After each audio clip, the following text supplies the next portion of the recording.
Hello, welcome to this episode of Sidetreks. It's me, Jeff, with Fozzie here today. On this episode, we're going to Alaska, and this is a story I've been wanting to share for a long time now. And this new channel of mine, Sidetreks, is the perfect channel to share this story. So grab your popcorn, but don't chew too loud. Have I got a crazy story to share with you? This story starts when I was still living in Alaska. I was working and living in Denali at the time. I had a group of friends, and we all hiked regularly on our days off from work. On one of those days off, we all went to the big city of Fairbanks.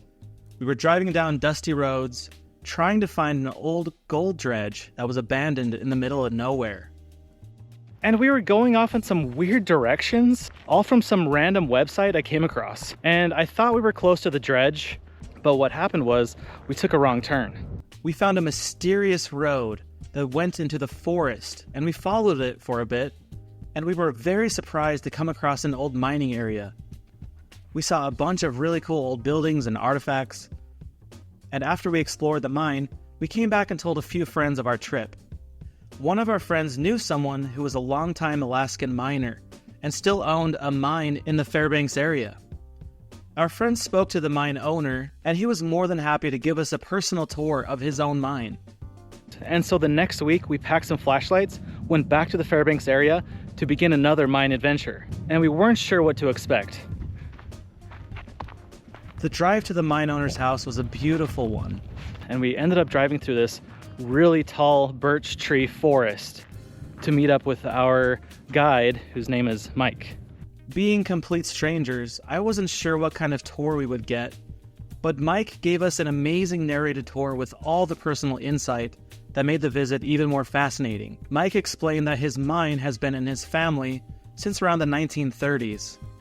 His father mined it, and Mike himself also spent lots of time mining it too. The mine is still owned by his family and is closed to most visitors. We were lucky enough to know someone who knew Mike personally.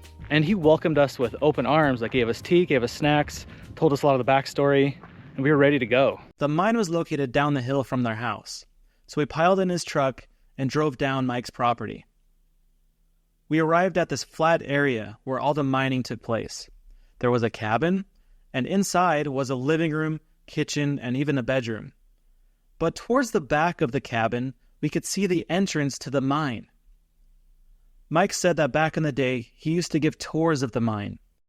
So those days are long gone now, but you can still see evidence of Mike welcoming tons of tourists because of all the hard hats. They had so many hard hats. And they even had a bunch of displays and an intact ore cart, which is really cool to see. The mine is still in good condition. It was pretty dang cold though inside, about a constant 42 degrees. There is also running water which gets pumped outside. The mine has more than 800 feet of tunnels, but we only got to see about 500 feet of it due to the back end not being in the best shape. The front entrance was fortified with large wood beams and insulation. The hard rock part started about 40 feet from the main entrance. This mine is a gold mine, and Mike said his father was following a narrow vein which yielded some very nice samples.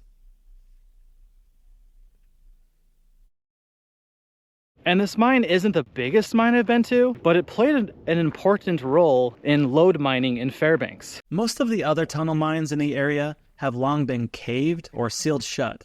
But this mine, according to Mike, is probably one of the last open mines in the Fairbanks area, and it's, like I said before, in good condition. It was fun being in the back of our small party and taking pictures along the way. The group I went with was new to mine exploring, and it was fun to hear their comments and see them get excited. When we got back about 500 feet in the mine, there was a fork in the tunnel.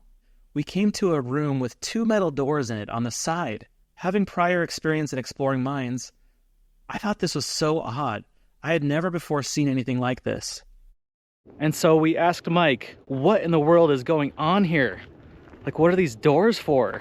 Mike said that it is a very fascinating and interesting thing that happened beyond the doors. So this is how the story went. Many years ago, Mike's family was approached by officials from a certain American university. And I can't remember if Mike said it was Duke University or some other university, but it was a big name university. Scientists at this university wanted to put in some earthquake detecting sensors in a mine in Fairbanks, so Mike's mine was chosen for this equipment. Alaska is known for earthquakes. In fact, during my time in Alaska when I was living there, I felt numerous small ones. And of course, Alaska saw one of the largest earthquakes ever. It happened on Good Friday, March 27th, 1964, and it caused tremendous damage. The university told Mike they wanted to tunnel out a side room in his mine, install all the equipment, and pay Mike's family to read a sensor and send back the information to the university every couple of weeks. Mike's family agreed and the equipment got installed. After a number of years, the university came by and removed the equipment and thanked Mike's family for their help with the earthquake monitoring. Mike asked somebody at the university what the results were for the many years of testing and reading the gauges.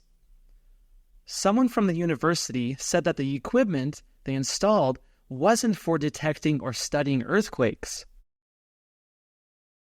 The machines in these rooms were actually used to gather information about the atomic blasts from the Soviet Union.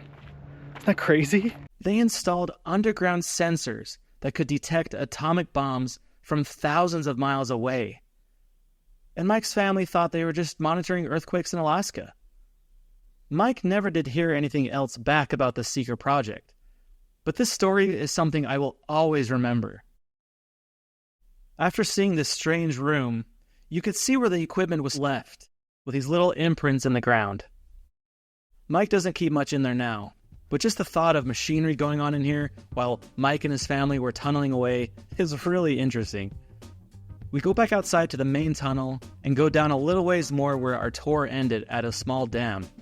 This was ice-cold, ankle-deep water on other side, and apparently the mine isn't good past this one point. We turned back around and went to the entrance.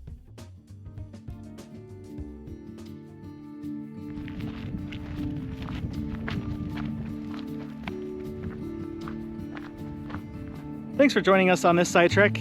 Can't wait to see where it leads us next.